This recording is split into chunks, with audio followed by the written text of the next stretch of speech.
Bienvenue sur notre chaîne. N'oubliez pas de vous abonner pour ne pas manquer les nouvelles vidéos.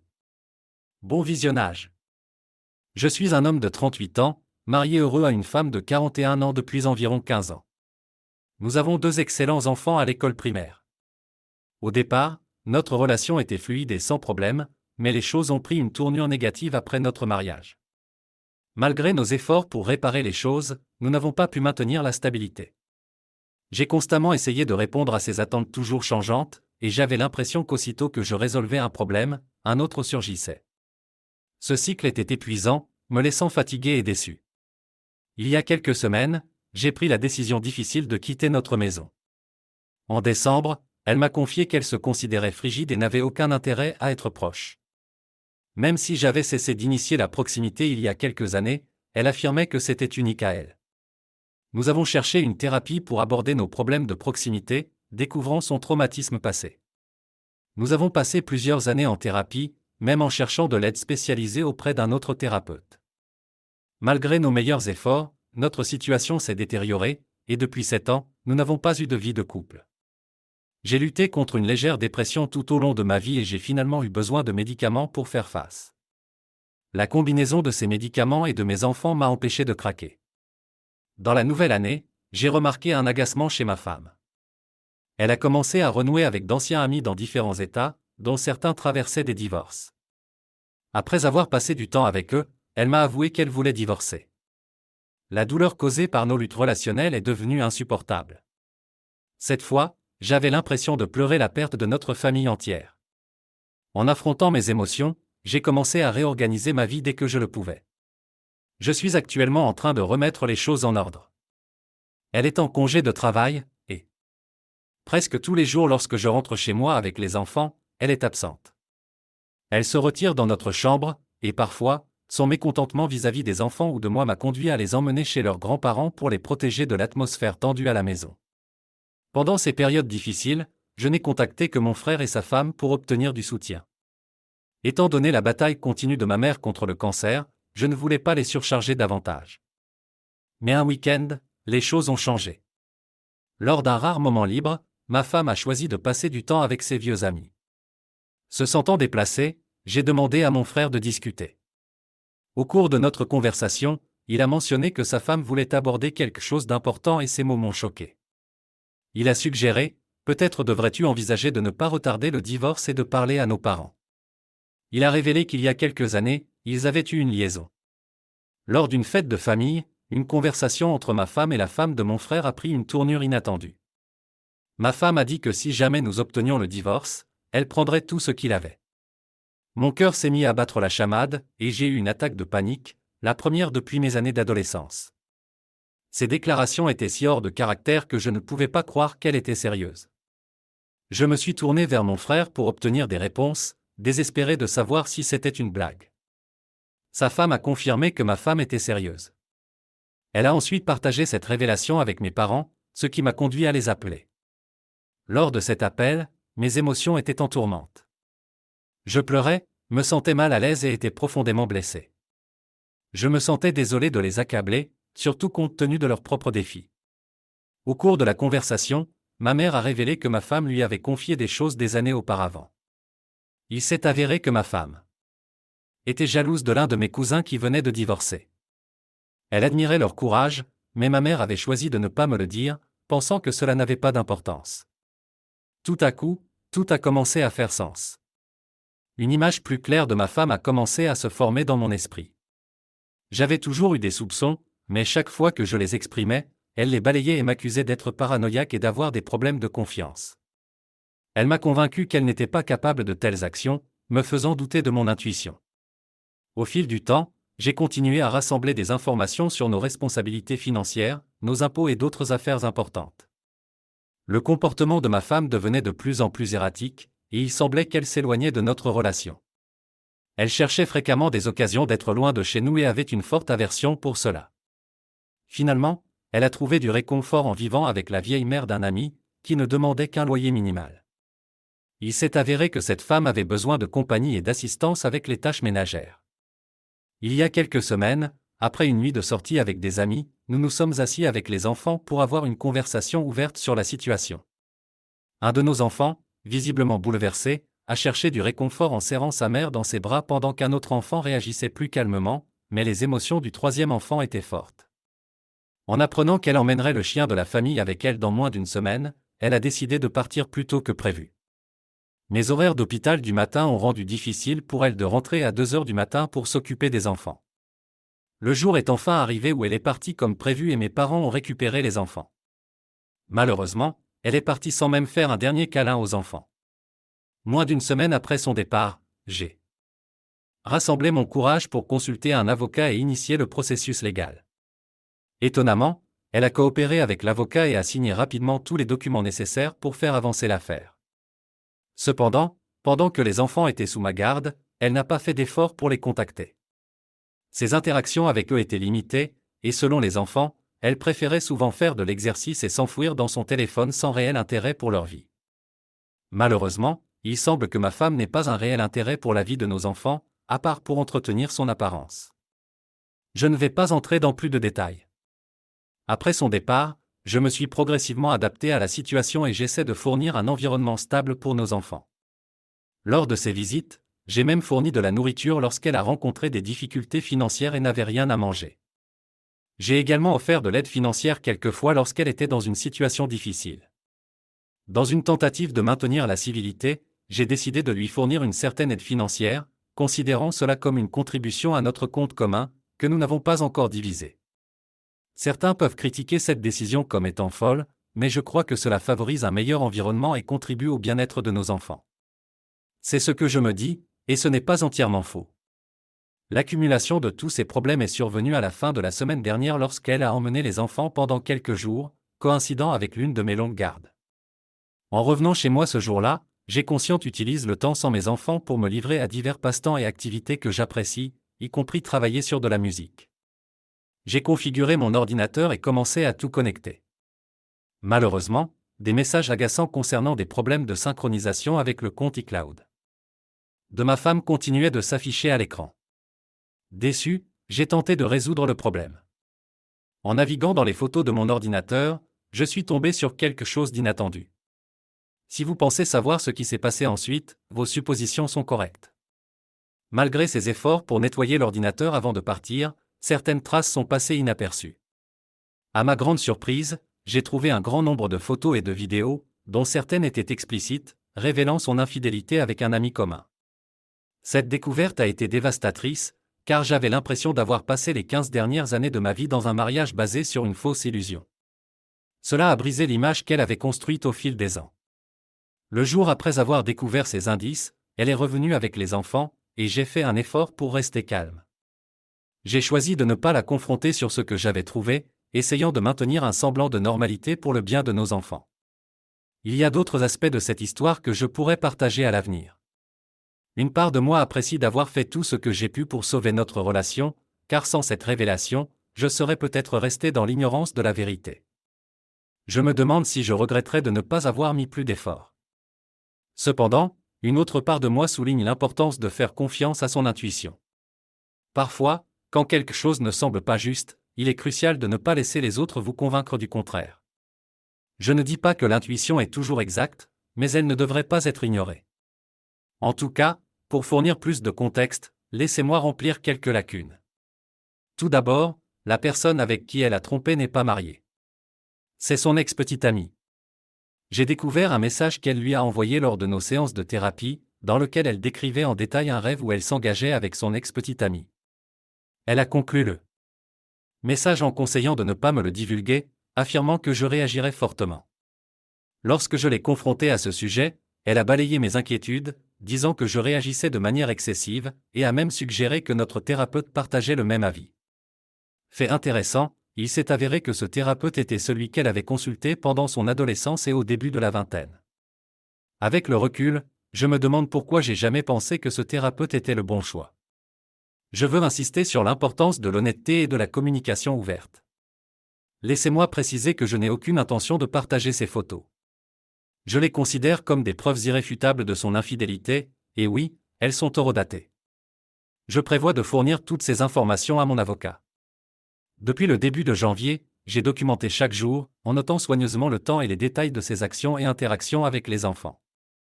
Maintenant qu'elle a déménagé dans son propre endroit, je ne pourrai plus filmer ses interactions.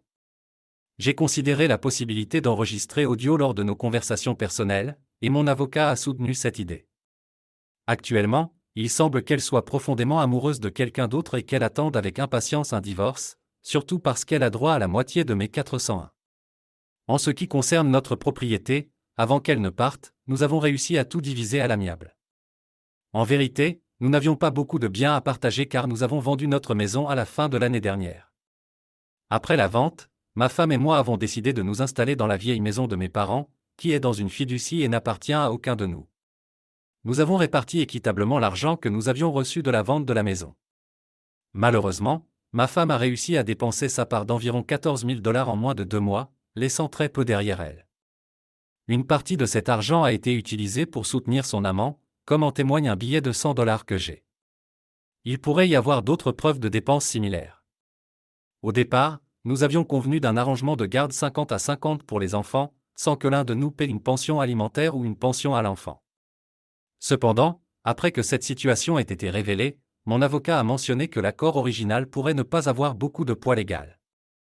Il a proposé de l'officialiser si je le souhaitais, mais à l'époque, je lui ai dit de ne pas s'inquiéter puisqu'aucune information à ce sujet n'avait fait surface. Environ une semaine plus tard, j'ai évoqué le sujet de la révision de l'accord de garde avec ma femme. J'ai proposé de l'ajuster à une répartition 60 à 40 en ma faveur. Étonnamment, lorsque j'ai proposé qu'elle devienne la gardienne principale, elle a acquiescé sans résistance. Je soupçonne que son attention actuelle sur sa propre vie l'a poussée à créer l'image d'une mère responsable. Sa propre mère engage souvent des conversations avec elle, croyant qu'elle remplit ses devoirs parentaux, ce qui n'ajoute qu'à son stress. Hier, j'ai reçu un appel inattendu de sa part. C'était inhabituel car elle communique généralement par SMS. J'avais l'impression qu'elle voulait discuter de la personne qu'elle fréquentait, mais ses véritables intentions m'ont surpris. Au cours de l'appel, elle a partagé en larmes ses difficultés avec sa rééducation physique en raison d'une blessure au gros orteil survenue au travail l'année dernière. Elle a exprimé sa frustration quant à la lenteur des progrès et à ses difficultés à bouger correctement son orteil. De plus, elle a mentionné qu'elle n'était pas autorisée à conduire pour des raisons de santé. Au cours de notre conversation, elle m'a dit qu'elle était très impliquée dans des exercices physiques, ce qui m'a apporté un léger sourire pour la première fois depuis que j'ai découvert les photos et vidéos compromettantes. Elle a également parlé de difficultés financières et de doutes quant à la vente de la maison où elle vit maintenant avec quelqu'un d'autre. En outre, elle a exprimé des inquiétudes sur la manière dont elle allait gérer son temps avec les enfants en revenant au travail, malgré le fait de les avoir emmenés avec elle pour des week-ends à temps partiel au cours des 2 dernières semaines. Elle a évoqué de nombreux projets pour le week-end à venir dans la ville. Au cours de la conversation, il est devenu évident qu'elle avait du mal à passer régulièrement du temps avec les enfants et qu'elle ne pouvait pas les voir aussi souvent qu'elle le souhaitait. En réponse, j'ai tenté de rester accommodant, espérant que nous pourrions travailler ensemble pour établir une routine quotidienne qui permettrait un accès régulier aux enfants. Cependant, elle a mentionné avec désinvolture que son projet initial de déménager près de nous pourrait ne pas être réalisable en raison de coûts potentiels élevés. Elle pourrait devoir déménager encore plus loin, à environ 15 miles. En réponse à sa situation de vie incertaine, je lui ai assuré que, pour le bien des enfants, nous trouverions un moyen de résoudre le problème. Mais à ma grande surprise, elle semblait ouverte à cette possibilité. Elle a évoqué de manière désinvolte l'idée de déménager de l'autre côté de la frontière vers un État voisin pour obtenir un revenu plus élevé malgré l'augmentation des coûts de la vie. Cette décision signifierait que nous serions assez éloignés, à environ 70 à 90 miles, ce qui rendrait très probable qu'elle voie les enfants encore moins souvent. Je ne pouvais pas m'empêcher de me sentir découragé car je pouvais à peine imaginer comment un tel déménagement s'alignerait sur le calendrier et le bien-être des enfants. Alors que je regardais la situation se dérouler et que je considérais nos responsabilités partagées, je ne pouvais pas me défaire du sentiment qu'elle devenait de moins en moins intéressée par nos enfants, presque comme si elle cherchait à transférer ses obligations parentales sur moi. L'idée qu'elle voulait se déplacer si loin de nos enfants me perturbait profondément. Après avoir pris la décision de dénouer la situation, j'ai entrepris une enquête pour découvrir plus d'éléments du puzzle. Au cours de cette enquête, je me suis plongé dans le compte de médias sociaux de son amant et suis tombé sur des preuves explicites concernant son partenaire. Cette révélation était une dure réalité pour elle. Il est devenu évident qu'elle était prête à forçac ses propres enfants pour être plus près de son amant. Son choix de déménager était principalement motivé par l'opportunité d'être avec son amant, la conduisant à envisager d'abandonner nos enfants et ses responsabilités parentales, me laissant comme le seul gardien. En même temps, elle cherchait à maintenir l'apparence d'une mère responsable devant la famille et les amis. Je ne pouvais pas imaginer comment on pouvait bouleverser toute sa vie et son emploi du temps en fonction des caprices de son amant. J'étais dévasté, rempli d'un chagrin et d'une colère. Je ne pouvais pas la laisser se soustraire à ses responsabilités en tant que parent. En raison de son intention de maintenir la façade d'une mère attentionnée tout en planifiant d'abandonner notre famille, j'ai pris des mesures décisives. J'ai contacté mon avocat et déposé une demande pour mettre fin à ses droits parentaux. Quand elle m'a appelé pour me réprimander pour mes actions, je lui ai révélé la vérité. Sa décision de quitter la famille était uniquement influencée par son partenaire. Je l'ai supplié d'envisager de me transférer la garde des enfants. Au cours de notre conversation, il semblait qu'elle pourrait être d'accord, mais sa position a rapidement changé. Lorsque j'ai mentionné que je ne cacherais pas la vérité, elle a réagi avec colère et surprise. Elle a catégoriquement refusé de renoncer à ses droits parentaux, défendant obstinément la façade de maternité malgré ses actions suggérant le contraire. Il était évident qu'elle se souciait plus de satisfaire ses propres désirs que du bien-être de nos enfants. La déception et la détermination montaient en moi, me poussant à révéler la vérité à sa famille. Je croyais qu'il était nécessaire pour eux de comprendre le genre de personne qu'elle était devenue. Malgré la douleur de cette étape, je la jugeais essentielle pour sécuriser l'avenir de mes enfants. Lorsqu'elle a appris mes actions, elle est devenue furieuse et a contesté ma décision avec insistance. Elle a clairement indiqué qu'elle avait l'intention de poursuivre son déménagement et n'avait aucune intention de renoncer à ses droits maternels. Elle a proposé que nous coparentions de loin. En réponse, elle m'a accusé d'être vindicatif et manipulateur, mais j'ai choisi de ne pas m'engager dans une dispute avec elle. Au lieu de cela, j'ai cherché une assistance légale et discuté de la pension alimentaire avec mon père. Lorsqu'elle a réalisé que recevoir une pension alimentaire nécessiterait qu'elle contribue financièrement à l'entretien de nos enfants, ce qu'elle ne pouvait pas se permettre, la situation a changé. Son partenaire ne semblait pas non plus disposé à assumer cette responsabilité. Tout à coup, elle s'est mise à se soucier de préserver sa réputation. Surchargée par les responsabilités d'une mère responsable, elle ne pouvait pas supporter le poids financier de la pension alimentaire et craignait davantage des dommages à son image. En fin de compte, elle a abandonné ses projets de déménagement et a consenti à contre-cœur à continuer à partager la garde de nos enfants. Cette victoire a été durement acquise et ancrée dans mes principes indéfectibles. Malgré le fait qu'elle a toujours privilégié son amant par rapport à nos enfants, je n'ai cessé de refuser de compromettre leur bien-être pour son compte. J'ai fait tout ce qui était en mon pouvoir pour m'assurer que la mère de mes enfants reste une partie intégrante de leur éducation et de leur vie. Naturellement, son amant ne voulait pas de ces complications, et il a bientôt disparu de la vie de mon ex-femme.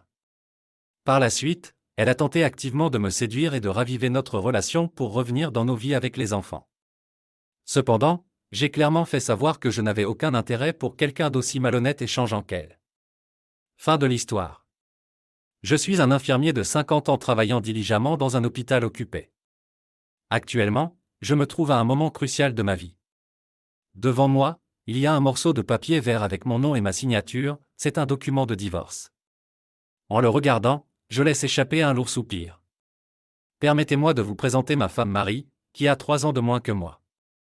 Notre histoire a commencé il y a 5 ans lorsque je me suis marié à l'âge de 45 ans. Nous nous sommes rencontrés au travail, où Marie était assistante médicale. Tous les deux étions tellement concentrés sur nos carrières que trouver un partenaire de vie n'était pas quelque chose auquel nous avions beaucoup pensé. Mais le destin en avait décidé autrement, et nous avons commencé à sortir ensemble, ce qui a finalement conduit au mariage. Compte tenu de nos âges, nous avons pris les choses lentement avant de décider de nous marier. Après quelques années de fréquentation, nous avons noué le lien plus tard dans la vie, moi à 45 ans et Marie à 42 ans. Nous avons décidé de ne pas avoir d'enfants et avons consacré nos années l'un à l'autre. Peu savions-nous que notre vision idéale du mariage serait bientôt mise à l'épreuve. La réalité avait d'autres plans pour nous. Nos emplois exigeants ont conduit à des emplois du temps conflictuels, surtout à cause de mes nuits de travail. Des problèmes de santé, en particulier pour Marie, sont devenus une partie de nos vies. La ménopause est arrivée, apportant avec elle une série de défis tels que l'irritabilité constante, la fatigue, les sautes d'humeur, et le tourment émotionnel. Bien que j'aie eu du mal à comprendre pleinement ce qu'elle traversait, il était clair que Marie souffrait. Nos vies sont devenues remplies de disputes mineures, et notre relation était assombrie par la fatigue et l'insatisfaction. Au fil des 5 années, notre affection s'était transformée en indifférence. J'ai commencé à remettre en question le but de notre relation. Chaque jour ressemblait à un champ de bataille avec des disputes et des échanges amers. Était-ce la vie que nous étions censés vivre? Mes pensées ont été interrompues lorsque Marie est rentrée chez elle. Elle m'a salué de manière apathique en entrant, cachant les papiers de divorce sous la table. Je l'attendais dans le salon, et quand elle est apparue, son humeur correspondait à l'atmosphère froide. Même un simple bonjour semblait rappeler l'amour qui s'était estompé. Rassemblant mon courage, j'ai évoqué le sujet du divorce. La réaction de Marie a été étrangement calme. Elle n'a montré aucune surprise ni chagrin. Son attitude composée reflétait l'acceptation. Sa réponse correspondait à l'état glacé de notre relation. Avec peu de mots échangés, je lui ai remis les papiers de divorce, et elle les a signés sans hésitation. Demain, j'ai l'intention de soumettre ces papiers à la mairie, marquant la fin d'un chapitre de 5 ans de nos vies. À ce tournant, je réfléchis au parcours que j'ai emprunté, un mariage tardif né du travail, une union qui semblait prometteuse mais a succombé à ses défis. Alors que je me tiens au bord du changement, je pense aux choix qui nous ont amenés ici. Parfois, les complexités de la vie dénouent même les liens les plus solides, laissant derrière des souvenirs de ce qui était et de ce qui aurait pu être. Je vais préparer le dîner une dernière fois, a dit Marie, sa voix remplissant la cuisine alors qu'elle commençait à cuisiner. Même après avoir signé les papiers de divorce, l'attitude de Marie est restée inchangée. La routine a continué. Elle a mangé son dîner et s'est couchée tôt. C'était étrangement surréaliste de constater que rien ne semblait différent en surface, mais en dessous, le changement avait effectivement eu lieu. Je me suis rendu compte de cela juste avant l'heure du coucher. Notre chambre avait l'air la même, mais quelque chose avait changé. Nous avons dormi dans des lits séparés, une pratique devenue inconnue avec le temps. Partager un lit était devenu rare, remplacé par la séparation silencieuse de dispositifs de sommeil distincts. Alors que je luttais avec l'insomnie, Marie a amorcé une conversation. La distance entre nous avait limité les échanges significatifs, mais ce soir était une exception. Nous avons évoqué nos débuts, riant en nous rappelant un temps où Marie avait l'habitude de se glisser dans mon lit, se plaignant du froid, ses tentatives espiègles d'attirer mon attention. À l'apogée de notre relation, les subtils flirts étaient courants, bien que l'âge ait apprivoisé ses impulsions. Ce soir, le choix vestimentaire de Marie semblait rappeler ces jours-là. Ses pyjamas légers ravivaient des souvenirs. Elle a croisé mon regard et a exprimé son désir avec un sourire complice. « Puis-je te rejoindre au lit ? Il fait frais ?» a-t-elle demandé, ses mots flottant dans l'air. J'ai hésité brièvement, mais je l'ai accueilli dans les draps. Nous avons reconnu le passage du temps, n'étant plus les jeunes amoureux du passé, maintenant au bord de nos séparations. Avec une compréhension partagée, nous avons décidé de faire de cette nuit un souvenir poignant. La présence de Marie à mes côtés apportait des souvenirs doux amers. Au fil des années, la vie l'avait changée, un témoignage des défis qu'elle avait affrontés.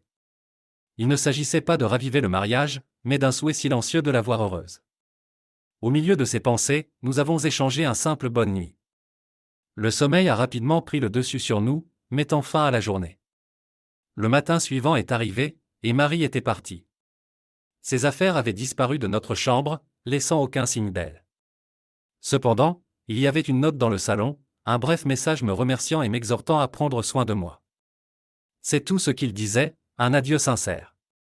Les mois ont passé, et la vie a pris une nouvelle direction. Un changement de travail m'a conduit dans un hôpital occupé, offrant un nouveau départ qui m'éloignait des souvenirs d'un mariage échoué.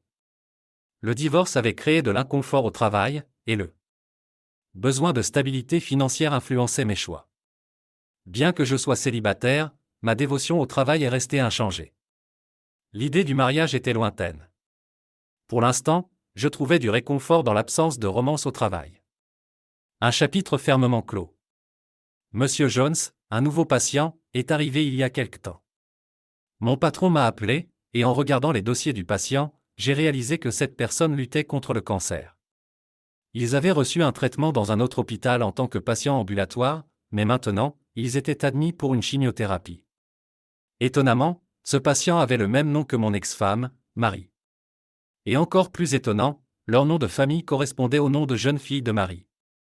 Sentant une étrange connexion, je suis allé la saluer en vérifiant sa température. « Excusez-moi, il est temps de vérifier votre température », ai-je dit en entrant dans la chambre privée. La patiente, qui regardait par la fenêtre, s'est tournée vers moi. À ma grande surprise, c'était Marie, la femme avec qui j'avais été marié.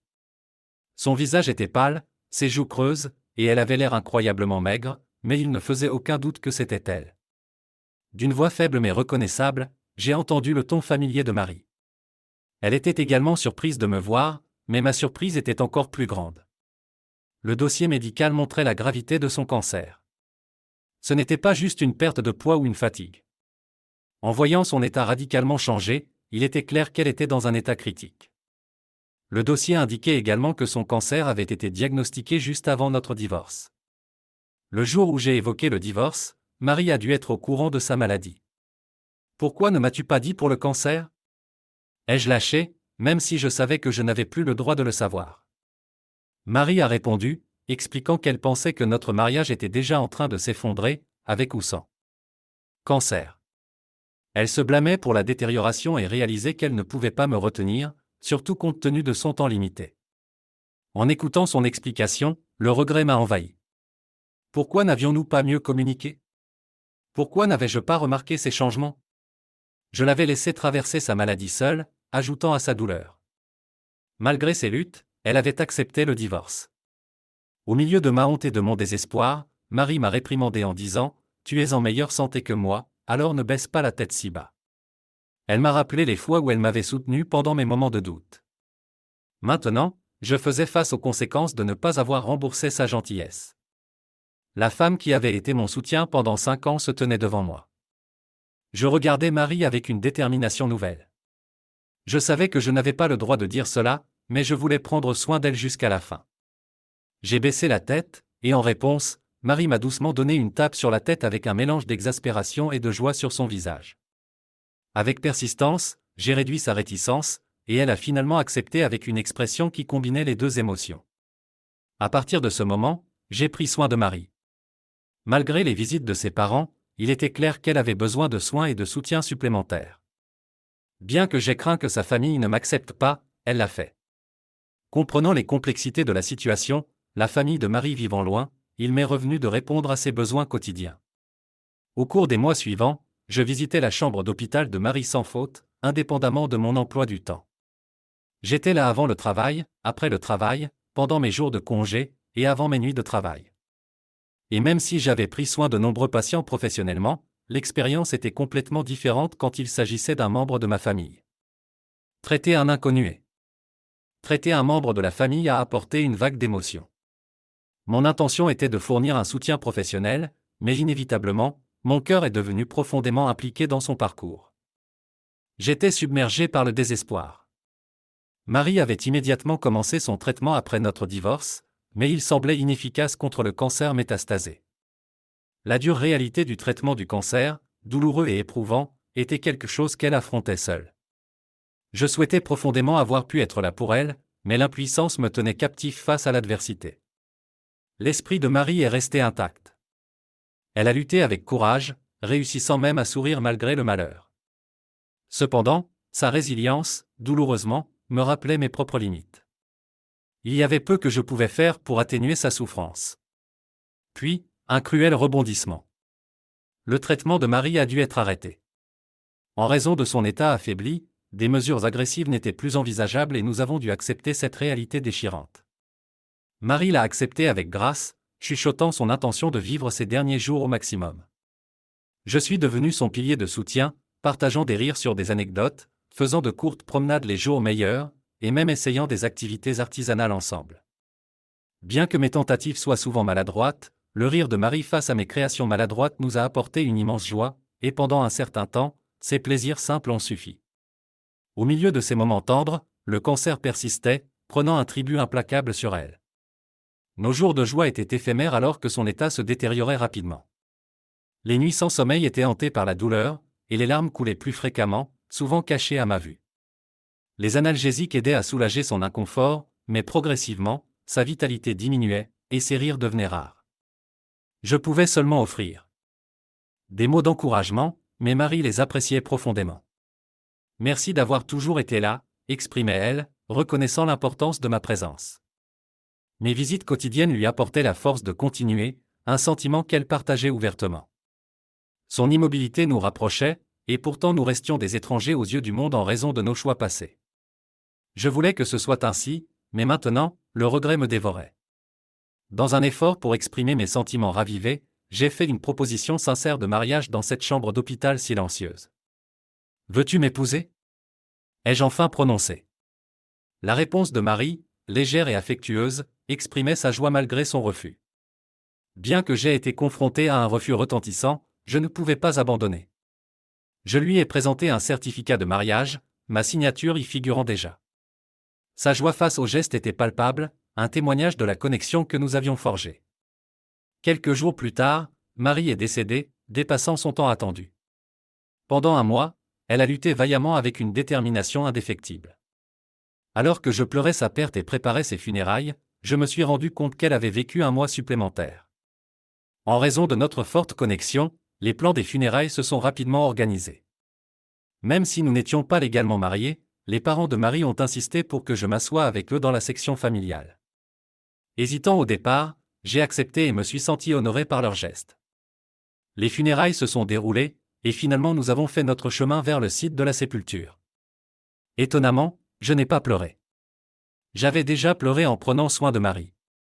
En attendant la dernière partie de l'inhumation, je me suis assis sur un banc, fixant le ciel d'un regard vide. Marie n'était plus dans ce monde, laissant un vide dans mon cœur. De manière inattendue, la mère de Marie m'a remarqué. Elle a dit doucement, « Ken, tu étais ici. » Ses yeux rouges enflés révélaient la profondeur de notre chagrin partagé. Sa douleur était sans aucun doute plus profonde que la mienne, puisqu'elle avait perdu sa fille. Elle m'a donné une lettre que Marie avait prévu de recevoir le jour de ses funérailles. Avec le cœur tremblant, j'ai pris la lettre et un journal que Marie avait laissé derrière. En ouvrant le journal, je l'ai trouvé aussi simple et authentique que Marie elle-même. Il commençait par de brèves notes sur des choses quotidiennes mais devenait plus détaillé quand nous nous sommes rencontrés. Il chroniquait nos rendez-vous, mes évaluations au travail, nos conversations, et même les incidents ordinaires de notre vie ensemble. L'entrée est passée de notes sur moi à des réflexions sur ses propres sentiments. À l'approche de la ménopause, son ton a changé. Elle a exprimé des frustrations et des regrets, en particulier sur la façon dont elle avait dirigé ses frustrations envers moi. Elle regrettait son incapacité à avoir des conversations productives et a reconnu ma distance émotionnelle croissante. Les dernières pages du journal étaient remplies d'un lourd sentiment de remords. Un thème récurrent, jour après jour. Une date précise dans le journal a retenu mon attention. C'était un mois avant notre divorce, le jour où elle a appris son diagnostic de cancer.